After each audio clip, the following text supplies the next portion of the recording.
नमस्कार दोस्तों, आज हम आपको सिखाएंगे मेंसुरेशन क्षेत्रमिति में वर्ग और आयत के बारे में। वर्ग को इंग्लिश में कहते हैं स्क्वायर और आयत को इंग्लिश में कहते हैं रेक्टेंगल। आइए किस तरीके से वर्ग बनता है, किस तरीके से आयत बनता है, बहुत कुछ डिटेल में आपको बताएं। क्या इस वीडियो में आप लास्ट तक देखें। क्या करना है, वर्ग किस तरीके, वर्ग की क्या शेप होती है, कैसे वर्ग बनता है, देखिए मैं आपको बताता हूँ।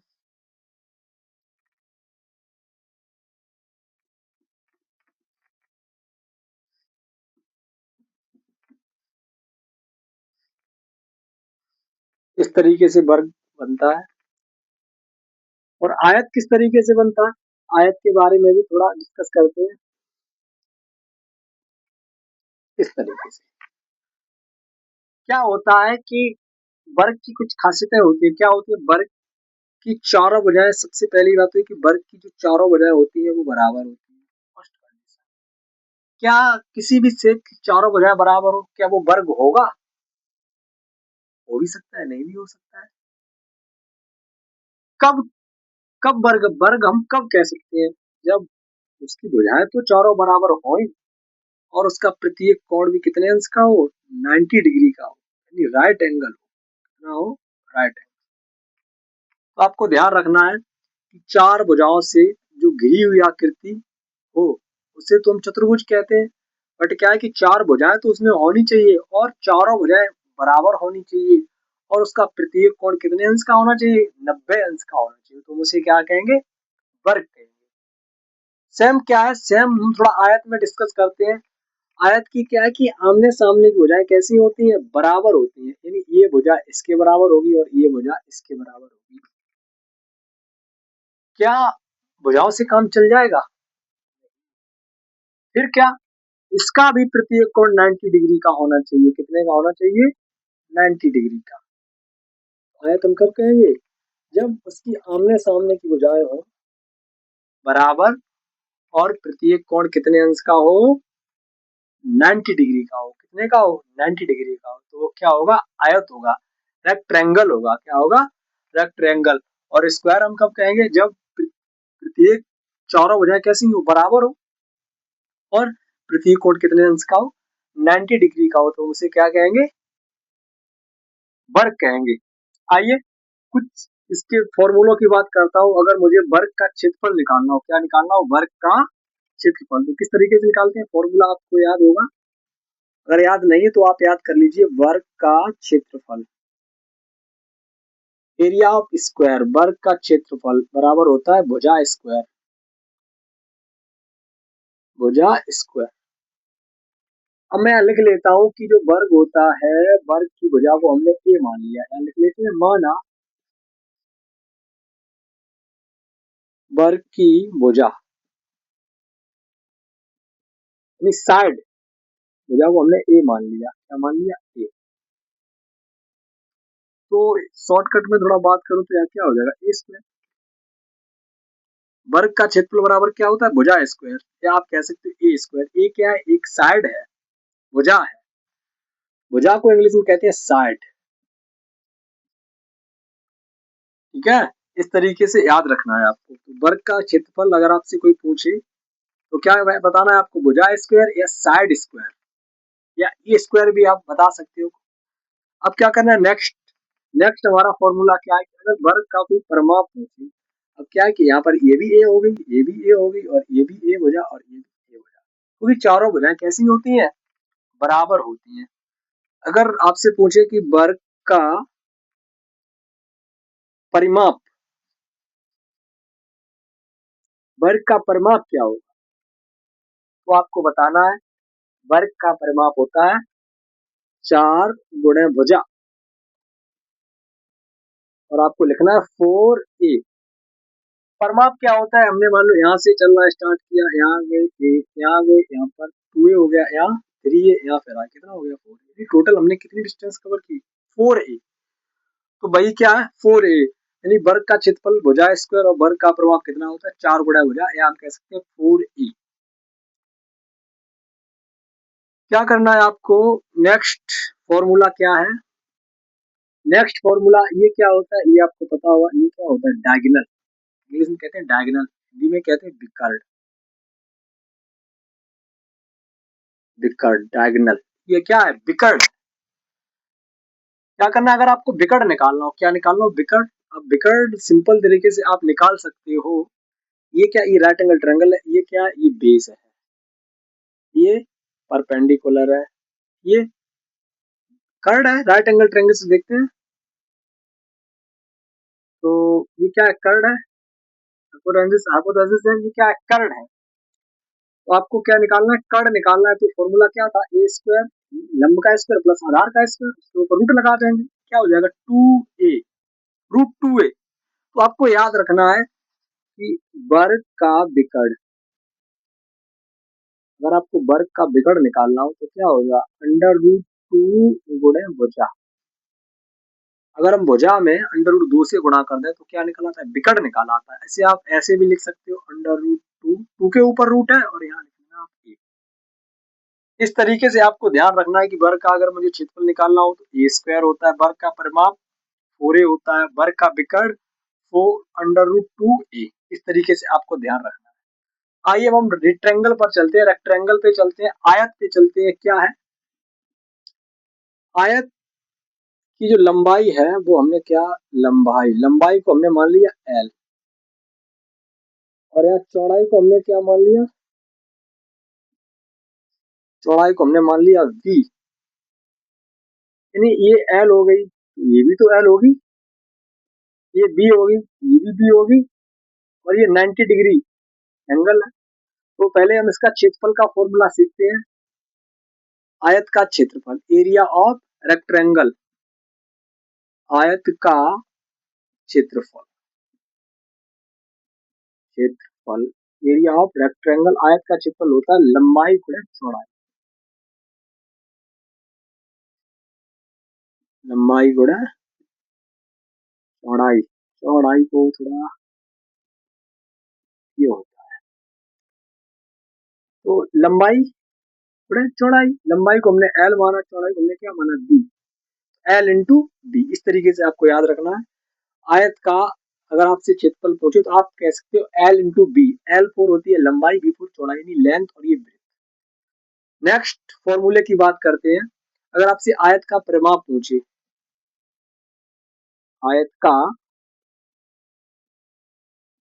परिमाप पूछे तो आपको बताना है दो ब्रैकेट में लंबाई प्लस चौड़ाई। अगर मैं इसे ऐसे लिखना चाहूँ, 2 लंबाई एल और चौड़ाई बी, 2l प्लस बी। आपको ध्यान रखना है कि लंबाई को हमने एल डिनोट किया है और चौड़ाई को हमने बी माना है। तो आयत का परिमाप आप बता सकते हो 2l प्लस बी। अगर आपसे विकर्ण पूछे, नेक्स्ट फॉर्मूला है आयत का विकर्ण। तो आयत का विकर्ण देखो क्या है कि वर्ग में एक ये भी तो विकर्ण होगा। बिल्कुल। तो कोई पूछे कि ये बताओ वर्ग में कितने विकर्ण होते हैं? आपको बताना है 2 विकर्ण होते हैं। वर्ग में कितनी भुजाएं होती है? तो 4 भुजाएं होती हैं। वर्ग में कोने कितने होते हैं? तो 1 2 3 4 कोने हो गए। ध्यान रखना है। आयत का विकर्ण आपको बताना है, तो विकर्ण क्या होगा? यही तो इस तरीके से, ये क्या? ये विकर्ण। अगर मैं पाइथागोरस थोड़ा बात करूं तो ये 90 डिग्री एंगल है। ये क्या? ये आधार है। ये लंब होगा, या ये लंब होगा, ये आधार होगा। तो आपको क्या निकालना है? ये क्या होता है? ये कर्ण होता है। तो कर्ण निकालना है तो क्या होगा? लंब स्क्वायर प्लस आधार स्क्वायर। तो आयत के विकर्ण की बात करूं तो रूट के अंदर हो जाएगा लंबाई का स्क्वायर, एल का स्क्वायर, और चौड़ाई का स्क्वायर, बी का स्क्वायर। ये हो जाएगा आपका आयत का विकर्ण। आपको इन फॉर्मूलों को याद रखना है, बहुत ही महत्वपूर्ण इंपोर्टेंट फॉर्मूले हैं। इनका यूज कैसे होता है, आइए मैं एक दो क्वेश्चन आपको करके दिखाता हूँ। आई होप आपने फॉर्मूलों को याद कर लिया होगा। अब मैं इनको एक बार शॉर्ट में आपको रिवाइज करवा देता हूँ। इसको साफ करता हूँ पहले, उसके बाद एक बार और लिख के आपको याद करवा देता हूँ।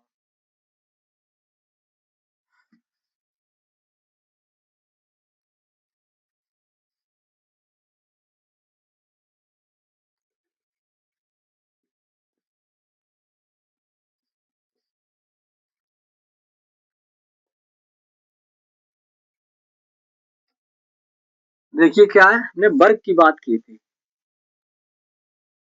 यानी स्क्वायर। तो अगर मैं वर्ग के क्षेत्रफल की बात करूं, शॉर्ट में एरिया, क्या था, ए यानी साइड स्क्वायर। और अगर मैं परिमाप की बात करूं, पैरामीटर, परिमाप की बात करूं तो क्या था, 4a। शॉर्ट में लिख देते हैं थोड़ा, पैरामीटर। एरिया हो गया, पैरामीटर हो गया। मैं बात डायगोनल की बात करता हूँ। डायगोनल क्या था, √2a। ये हो गया वर्ग। नेक्स्ट हमने बात की थी आपसे आयत की, रेक्टेंगल। क्या था रेक्टेंगल, एरिया की बात करो, A for area, L × D। Parameter की बात करूं, क्या था, 2L + B। और अगर मैं डायगोनल की बात करूं तो क्या था, √L² + B। ये आपको मोस्ट इंपोर्टेंट फॉर्मूले याद रखने हैं। आइए मैं एक दो क्वेश्चन आपको लिखता हूँ।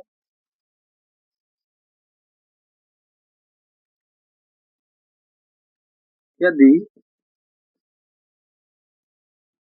एक वर्गाकार खेत की भुजा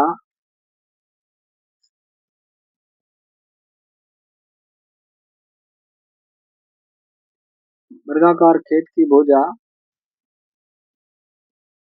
12 मीटर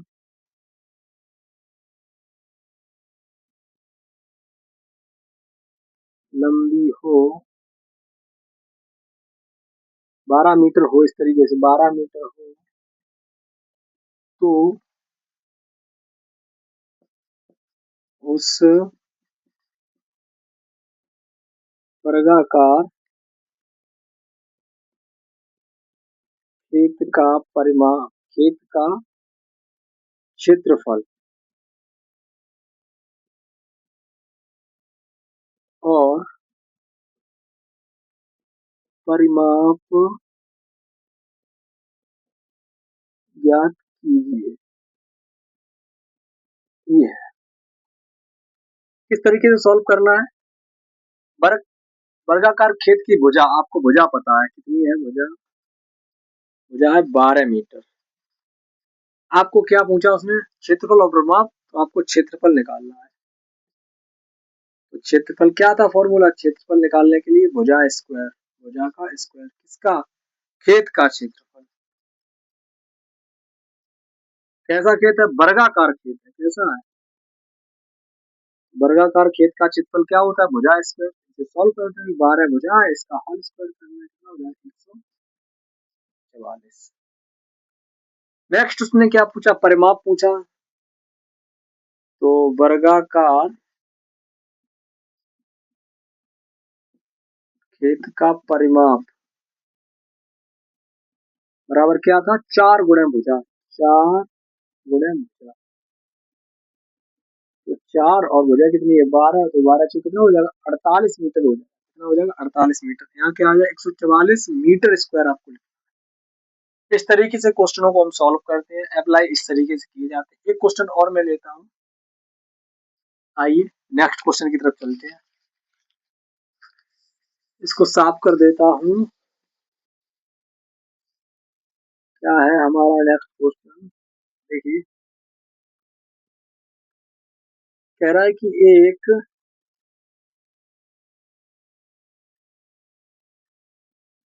एक वर्ग का क्षेत्रफल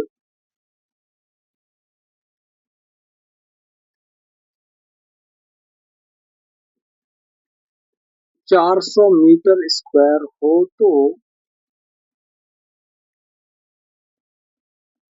तो उस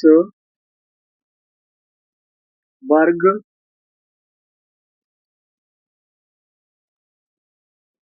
भुजा और परिमाप बताइए। या परिमाप, वर्ग का परिमाप क्या होगा। क्या होगा। आइए इसे किस तरीके से सॉल्व करते हैं। एक वर्ग का क्षेत्रफल 400 है, तो आपको पता होगा कि वर्ग का क्षेत्रफल कितना दिया गया, 400। फॉर्मूला क्या होता है, भुजा स्क्वायर। तो भुजा स्क्वायर बराबर हो जाएगा 400। अगर मुझे सिर्फ भुजा निकालनी हो तो क्या हो जाएगा, अंडर रूट 400 बराबर कितना होगा, 20 मीटर। अब मुझे क्या करना है, परिमाप निकालना है। क्या निकालना है, परिमाप। तो हम परिमाप किस तरीके से निकालेंगे, फॉर्मूला क्या था, 4 गुणा भुजा। 4 गुणा भुजा, भुजा कितनी है, 20। मल्टीप्लाई कर देंगे, कितना हो जाएगा, 80 मीटर परिमाप हो जाएगा। इस तरीके से आपको क्वेश्चनों को सॉल्व करना है। आई होप दोस्तों आपको अच्छा लग रहा होगा। आइए हम नेक्स्ट क्वेश्चन की तरफ चलते हैं। एक क्वेश्चन और लेता हूँ, रेक्टेंगल से रिलेटेड, आयत से रिलेटेड। लिखता हूँ, एक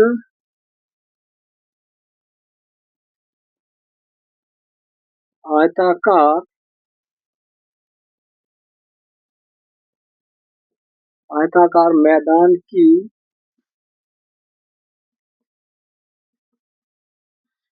लंबाई तथा चौड़ाई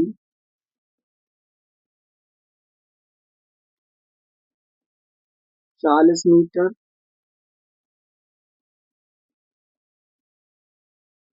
और 30 मीटर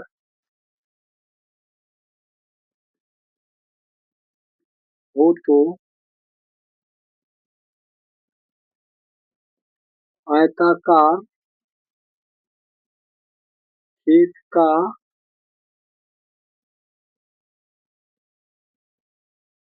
परिमाप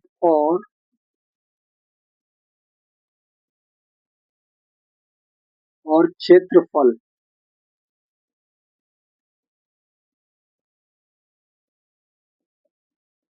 ज्ञात कीजिए। आइए दोस्तों इसे किस तरीके से सॉल्व करता हूँ। सेम बहुत ही इंपॉर्टेंट क्वेश्चन है, आपके एग्जाम में कई बार ऐसा क्वेश्चन नंबर बदल के सिर्फ आया है। आइए देखते हैं। आपको क्या करना है, इसकी लंबाई आपको पता है कितनी है, 40 है। चौड़ाई कितनी है, 30 है। आपको निकालना है इसका परिमाप और निकालना है क्षेत्रफल। तो मैं इसे डायरेक्ट सॉल्व करके दिखाता हूँ आपको। परिमाप का फॉर्मूला आपको पहले लिखना है, लंबाई कितनी है, लंबाई है 40 मीटर।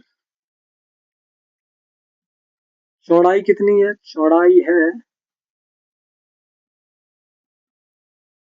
30 मीटर। क्या निकालना है आपको, परिमाप निकालना है। परिमाप का फॉर्मूला क्या था, दो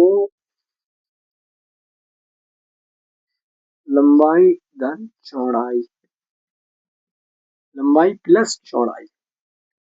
टू, लंबाई कितनी है, 40। चौड़ाई कितनी है, 30। सॉल्व करेंगे, 40 30 70 हो जाएगा। 2 गुणे 70 एज इक्वल टू 40 मीटर लिखना है आपको। और उसने आपसे क्या पूछा, क्षेत्रफल। क्षेत्रफल का फॉर्मूला अभी बताया था आपको, क्या होता है, लंबाई गुणा चौड़ाई। लंबाई गुणा चौड़ाई, एल इंटू बी भी हम लिख सकते हैं। लंबाई कितनी है हमारी, 40। चौड़ाई कितनी है हमारी, 30। तो 40 और 30 कितना हो जाएगा, 40 और 30 का मल्टीप्लाई करें कितना हो जाएगा, 1200 मीटर स्क्वायर। इस तरीके से दोस्तों आपको क्वेश्चन को सॉल्व करना है। आई होप जितने भी हमने आपको यहाँ वर्क से रिलेटेड और आयत से रिलेटेड जो फॉर्मूले आपको बताए हुए हैं आपको समझ में आए हो। अगर आपको फॉर्मूले और उनके कॉन्सेप्ट और ये क्वेश्चन दो हमने आपको 2 3 करके दिखाई, अगर ये आपको पसंद आए, समझ में आए, तो वीडियो को लाइक करें, चैनल को सब्सक्राइब करें। Thank you. राधे राधे।